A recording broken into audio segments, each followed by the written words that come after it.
World wide മികച്ച theatre count നിലനിർത്തിക്കൊണ്ട് മമ്മൂക്കിയുടെ Bramayugam movie third വീക്കിലേക്ക് കയറിയിരിക്കുന്നു. ചിത്രത്തിൻ്റെ 16 ദിവസത്തെ കേരള കളക്ഷനും ടോട്ടൽ വേൾഡ് വൈഡ് കളക്ഷനെ കുറിച്ചൊക്കെയാണ് നമ്മൾ ഈ ഒരു വീഡിയോയിലൂടെ സംസാരിക്കാൻ വേണ്ടി പോകുന്നത്. അതിലേക്ക് വരാൻ അതിന് മുന്നേ നമ്മുടെ ചാനൽ ആദ്യമായിട്ട് കാണുന്നവരാണെങ്കിൽ സബ്സ്ക്രൈബ് ചെയ്യുക, സപ്പോർട്ട് ചെയ്യുക. 15-ാം ദിവസത്തെ കളക്ഷൻ നോക്കുന്ന സമയത്ത് ഇന്ന് വെള്ളിയാഴ്ച 16-ാം ദിവസത്തെ കളക്ഷനിൽ വലിയ വർധനവ് തന്നെയാണ് ഉണ്ടായിരിക്കുന്നത്. ബുക്കിംഗ് നോക്കുന്ന സമയത്ത് അത് പ്രകടമാണ്. അവസാനത്തെ 24 അവേഴ്സിൽ ബുക്ക് മൈ ഷോ ആപ്പിലൂടെ മാത്രം 11,000-ൻ്റെ അടുത്ത് ടിക്കറ്റ്സുകളാണ് സോൾഡ് ഔട്ട് ആയിരിക്കുന്നത്. ഇന്നലത്തെ 24 അവേഴ്സ് നോക്കുന്ന സമയത്ത് ഏകദേശം 9,000-ൻ്റെ അടുത്ത് ടിക്കറ്റ്സുകൾ മാത്രമേ സോൾഡ് ഔട്ട് ആയിട്ടുണ്ടായിരുന്നുള്ളൂ ബുക്ക് മൈ ഷോ ആപ്പിലൂടെ.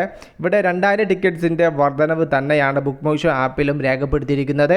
അതുകൊണ്ട് തന്നെ ട്രാക്കിങ്ങിൽ നിന്നും വ്യക്തമാവുന്നത് 16-ാം ദിവസമായ ഇന്ന് വെള്ളിയാഴ്ച കേരളത്തിൽ നിന്നും 50 ലക്ഷത്തിന് മുകളിൽ കളക്ഷൻ ബ്രഹ്മയുഗം മൂവി നേടും. വീക്കെൻഡ് എത്തിയിരിക്കുകയാണ്. ശനിയും ഞായറും ഇന്ന് വെള്ളിയാഴ്ച നേടിയതിനേക്കാൾ കൂടുതൽ കളക്ഷൻ വേൾഡ് വൈഡ് നിന്ന് നേടാൻ ചിത്രത്തിന് സാധിക്കും. അങ്ങനെ ഒരു വലിയ നേട്ടം കൈവരിക്കുമോ എന്നുള്ളതാണ് ആരാധകർ ഉറ്റുനോക്കുന്നത്. 60 CRൽ തിയേറ്റർ കളക്ഷനിലൂടെ മാത്രം ചിത്രത്തിന് ഇടം പിടിക്കാൻ സാധിക്കുമോ എന്നുള്ളതാണ് ആരാധകർ ഉറ്റുനോക്കുന്നത്. വിഷയത്തിൽ നിങ്ങളുടെ അഭിപ്രായം ജസ്റ്റ് കമന്റ്.